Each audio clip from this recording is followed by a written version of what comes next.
Жазғы ағылшын челленджінің 10-шы күні бүгінгі тіркес lie in the sun. Lie in the sun тіркесі нені білдіреді? Күнде жүру, күнге қыздырыну, күнде кітап оқу.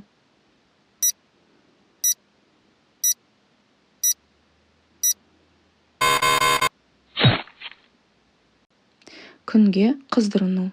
Дұрыс жауабы. Lie in the sun тіркесі күнге қыздырыну, күн сәулесіне жатып демалу деген мағынаны білдіреді. Sun сөзі бәрімізге белгілі күн деп аударылады.